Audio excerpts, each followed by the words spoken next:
एक बूढ़ी अम्मा जिसकी उम्र बहुत ज़्यादा हो गई थी, उसको जाके सलाम ली तो आप फरमाने लगे उस अम्मा से, ये उज़ैर का घर है? तो अम्मा फरमाने लगी, हाँ है तो उज़ैर का, लेकिन वो तो 100 साल पहले गायब हुए, दोबारा आए ही नहीं। आप फरमाने लगे, अम्मा मैं हूँ उज़ैर।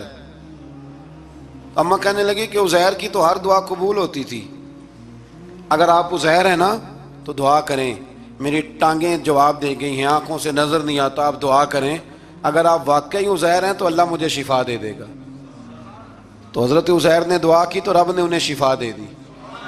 हज़रत उज़ैर की उम्र उस वक़्त भी 40 साल थी। हज़रत उज़ैर की उम्र जब गए तब भी, वापस आए तो, और हज़रत उज़ैर का बेटा उनसे मिला तो उसकी उम्र 118 साल थी। पोते भी बूढ़े थे।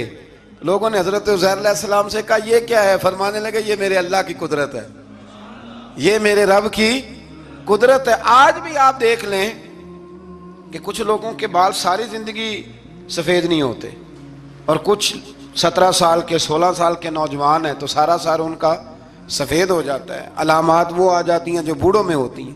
तो अल्लाह तबारक व तआला ने फरमाया कि ये हमारी कुदरत है, इस तरह करके हम मुर्दों को जिंदा करेंगे। जब मोमिन कब्रों से उठेंगे ना, मोमिन आंख खुलेगी तो कहेंगे सवेरा हो गया, जैसे अभी सोए थे ना, कहेंगे दिन चढ़ गया। तो अल्लाह फरमाएगा, हाँ दिन भी चढ़ गया है और रब रसूल के दीदार का नज़ारा भी तुम्हें दिया जाएगा। उठो, बड़ी शानदार सुबह हुई है। और काफिर जब उठेगा तो कहेगा, ओहो अब मेरे लिए क्या नई सज़ा है। तो इससे बिल्कुल आगे मुत्तसिल हज़रत इब्राहीम अलैहिस्सलाम का वो वाक़या इसी पारे में जिक्र किया गया है। जब हज़रत इब्राहीम अलैहिस्सलाम ने कहा था कि अल्लाह मुझे दिखा तो मुर्दे कैसे ज़िंदा करेगा, तो रब करीम ने फरमाया यकीन नहीं।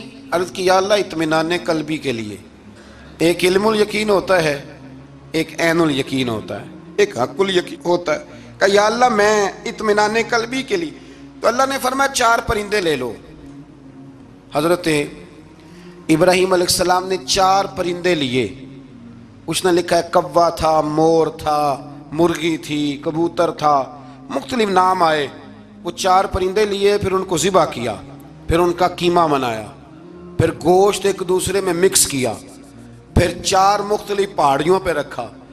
अल्लाह ने फरमाया मिक्स हो गया ना आपस में, अब तुम आवाज़ दो। हज़रत इब्राहीम ने आवाज़ दी और रब ने ज़िंदगी दी। और वो परिंदे अपनी टांगों पर चलते हुए हज़रत इब्राहीम के पास आके खड़े हुए। तो फरमाया इब्राहीम, जिस तरह इनको ज़िंदा किया ना, इसी तरह फिर कब्रों से मैं हड्डियाँ भी ज़िंदा करके निकाल दूँगा।